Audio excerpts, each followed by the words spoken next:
We look out for that at the end. And if you'd like to glance across to just there on the trailer by the Jack Daniels blow-up can, you might get an idea of the trophy. It is huge. It's probably the largest trophy in New Zealand motorcycling, the 50 lapper here at the Burt Munro today. And here we go away. Look at that from Watson. Watson out to a streaking start. Watson away. And a brilliant break on the field. So it's certainly Watson to get away. He's the one that's made the break so far. As we look back to the 311 of Greg Baines, loving every bit of it on the Moto South KTM 450 SXF. So Greg Baines, winner from 2008, and he's looking pretty spectacular. He went through a very good practice. So look out for the 311. And there's Trevor Keese. Look at him. He's got the fuel tank mounted. The fuel tank mounted just below the exhaust. So he's got it really mounted in front of the frame of the bike, between that and the front wheel. But there goes Watson. Look at this man. Watson, super spectacular. And Chris Watson, he's going to need every drop of fuel because the Speedway bike only has the small tank. And look at that for a Speedway slide. Heading out wide just as he did at Ascot Park on Wednesday night. Great start. Go Chris. So Chris Watson out there and winding it up. Getting it airborne along the straight. Payne and behind him. Here we go. 29.3 to run. So the 29 out there of Jared Pike from Timaru. And keeping up as well with the 3 of Graham Wedlake. So Wedlake in there at the moment. He's not picking up perfectly as we would have wanted. So Jared Pike in there, Heath Boddicker, Dean Veach, Craig Hyde, Craig Ellis, Jason Evans, Andrew McMeekin, and Lockie Lott up there. Lockie running in 10th place at the moment, another young Southland star. Unfortunately, Father Kelvin had his leg broken here a couple of years ago. That was a sad night and another story.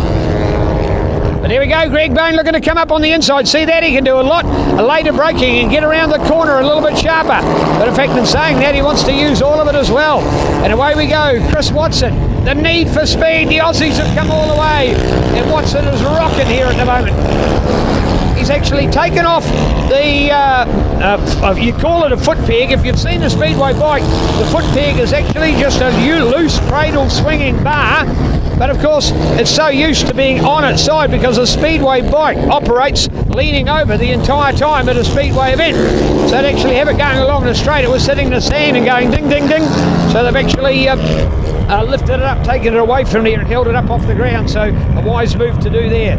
So it's all on here, 30. There he goes, Chris Watson. Greg Bain behind him. Look at Greg hanging right over the back of that high-performing KTM 450 and the late demon braking every time. He's going to need to start to practice some inside lines for my money. So we're coming up now. These guys doing 12 laps in the class. There's Watson out in front. This is a long track bike. Don't think that all Speedway bikes can go this fast, folks, because a conventional Speedway bike would well run out of legs.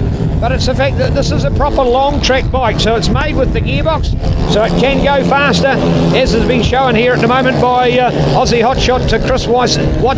Over 70 state titles in Australia, over 40 national titles outside of the Crump family. Probably for me, the greatest Australians in Speedway legends for me, for the man from New South Wales, Chris Watson. Having seen him at Claudelands, having seen him at Addington for the Ivan Major meeting around 15 years ago, a very spectacular rider indeed. So here we go, still a lot of laps to cover, still Chris Watson out in front. He loves coming to New Zealand. He's got an entourage of 34 supporters saying hi to all the Aussies here today. Fabulous to have you with us. Thanks for making the pilgrimage. And a little bit of cloud cover lifting off Stewart Island, looking certainly from here southeast. And seeing Stewart Island just coming out from the cloud around us. Beautiful conditions today. Sun out, very little wind, making it super comfortable for everybody. So the latest update, courtesy of Timing Tech. You can actually go on the World Wide Web to see the results of this race because it's being electronically lap scored. So Timing Tech, all one word, .co.nz.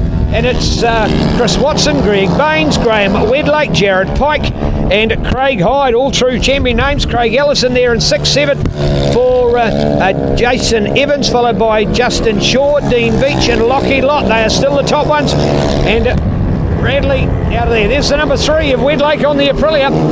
29. Look at Jared Pike hanging right over the back of the Mike Gould Yamaha YZF 450, brand new bike. What a way to christen it. Bring it to the beach.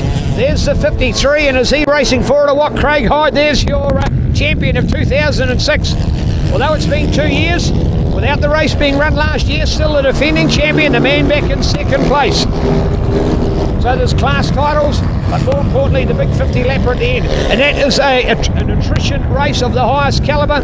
Riders like Craig Wilkie and Pete Crinkle over the years have all come with some great credentials, but haven't had machines or the ability to last 50 laps. And here we go, checkered flag time, checkered flag. The Aussie has done it, well done. The Aussie has done it, and a hearty congratulations. So Chris Watson takes a win only just from Greg Bain. Greg Bain, a very good second. Third to Graham Wedlake. Fourth was 712. That is